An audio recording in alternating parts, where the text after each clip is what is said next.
Beaver 440. As wonderful as the state's largest city is, sometimes you just need to load up the bush plane and get out of town. Our adventure to Redoubt Bay Lodge starts early in the morning. By 8:15, we're in the sky heading toward the west side of Cook Inlet. It doesn't take long before we're surrounded by snow-capped mountains and lush green forest. Naturally, when the pilot says, "Do you want to see a glacier too?" The answer is yes. Lake Clark Pass is massive, yet still has an intimate appeal. And the views are incredible. Hues of bright blue peek out from under the ice and rivers flow out from every direction. This also means we're close to Redoubt Bay. Yeah, we're pulling up into the dock and trading our float plane for a pontoon boat. Steve Stringham is our personal tour guide for the day.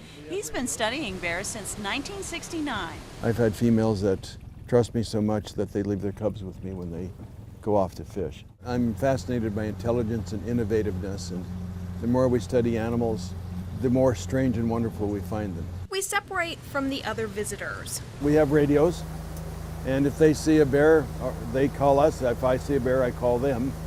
And that way we're not all crowded in one spot waiting to see where the bears show up. Stringham makes it clear we're in bear country, but it's obvious we found a relaxing getaway too. We ride into the first cove. The water is calm. Two trumpeter swans greet us, and Jackie even makes a little music with the birds. Well, part of the experience includes a look at the wildlife and foliage in the area. Because as many will tell you, a bear sighting isn't guaranteed. The first summer I was here, only about 50% of the trips people got to see bears all summer long. Now we see bears almost every trip. We make our way to Diving Bear Cove at Wolverine Creek. Perched on treetops and along the water, the iconic eagles wait for salmon scraps. The fish are clearly here today, a good sign we might see a visitor soon. I think we saw 4 different bears here yesterday, and sit here for a while and see what shows up. I've got to give props to Jackie on this one. Armed with her binoculars, I was fixed on this eagle duo when I hear... There he is. So that looks like our 2.5-year-old male that's been hanging around. Malcor. Brown bear in the cove, brown bear in the cove. Tommy, do you copy? He was kicked out by Mama at the end of last summer or at the beginning of this in early spring here so she can mate again this year. Even when the salmon are working to avoid his grip, this young bear knows how to swipe a good meal. Yeah, he'll eat the brain, which is full of fat, the skin and the eggs, and then leave the rest of it for the eagles. Well, the interaction among eagles there I've never seen before out here, so you're really lucky.